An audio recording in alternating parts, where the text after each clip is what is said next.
cinematography, the most sophisticated work which gives you a present moment in every single frame. Well, in terms of why the movie cinematography are absolutely different from us, आखिर ऐसा कौन सा चीज़ है जो कि उन्हें something से something special बना देता है?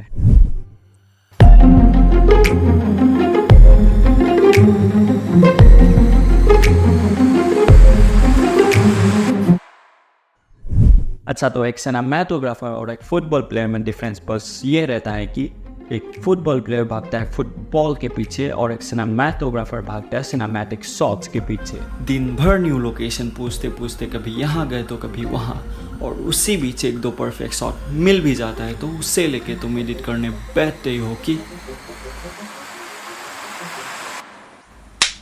काश और एक शॉट ले लेता भी नहीं सुनना पड़ता अगर तुम प्लानिंग करके जाते तो। Yes, planning. और प्लानिंग के नीचे छुपा हुआ रहता है framing, the power of framing. The framing refers to how a scene or shot is composed within the camera's frame. So decide करता है तुम्हारे फ्रेम में कौन सा चीज़ आना चाहिए और कौन सा चीज़ नहीं। अब देखो, फ्रेमिंग के ऊपर जितना नॉलेज लो उतना कम है। अब इसके अनगिनत टाइप्स को देखने जाओगे तो देखते देखते चले जाओगे। अब बिना चले एटलीस्ट देख के तो एक रूल याद रख सकते होगे जो कि है द रूल ऑफ थर्ड्स। अब देखो, नाम पे तो रूल ऑफ थर्ड्स है लेकिन काम पे रूलिंग फॉर लाइन्स पे है, which is also called the grid lines, जहाँ तुम्हें सिर्फ फोकस करना है 4 intersecting points पे। This technique also used by the Hollywood movies, जहाँ तुम्हें रखना होता है अपने सब्जेक्ट या ऑब्जेक्ट को इन 4 में से किसी भी intersecting points पे। And that becomes more interesting. INTEREST भी लाने के लिए एक और चीज मैटर करता है, which is the lighting setup।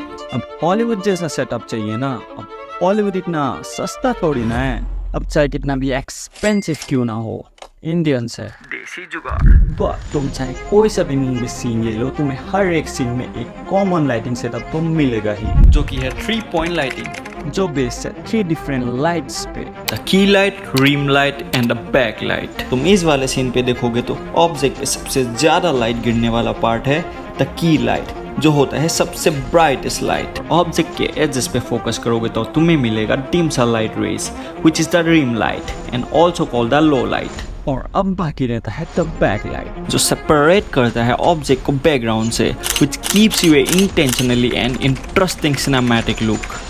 अच्छा, तो लुक्स पे फोकस करने के बाद तुम्हें आ जाना है वंस अपॉन ए टाइम पे, द स्टोरी टेलिंग। अब बचपन से सुनते आए हैं एक था राजा एक थी रानी। अब इसे अगर एक था राजा दो थी रानी बना दिया जाए तो देखने में नहीं सुनने में मजा आएगा, और हमें चाहिए देखने में, और वो मिलेगा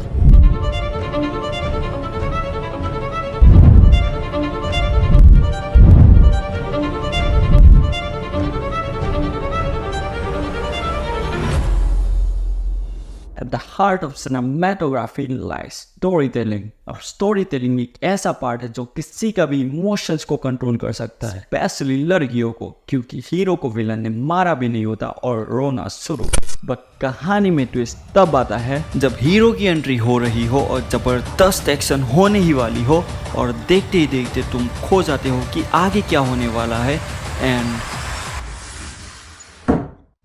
होता है twist, and that's called the mountain technique, जहाँ तुम्हें सस्पेंस का सीढ़ियों पे चढ़ाया जाता है एंड और इसी तरीके से ऑडियंस का इंटेंशन को अटेंशन में कन्वर्ट किया जाता है। अब स्टोरी टेलिंग का भी डिफरेंट टाइप्स होता है, जिसके लिए तुम्हें एक डेडिकेटेड वीडियो मिल जाएगा in the description. But practically जब तक तुम कुछ करोगे नहीं तब तक कुछ बनोगे भी नहीं। अब क्रिएटिविटी का कीड़ा दिमाग पे रखोगे तो क्रिस्टोफर नोलन जैसा स्टोरी बना पाओगे, क्योंकि नोलन ने भी कभी फिल्म मेकिंग नहीं सीखी थी।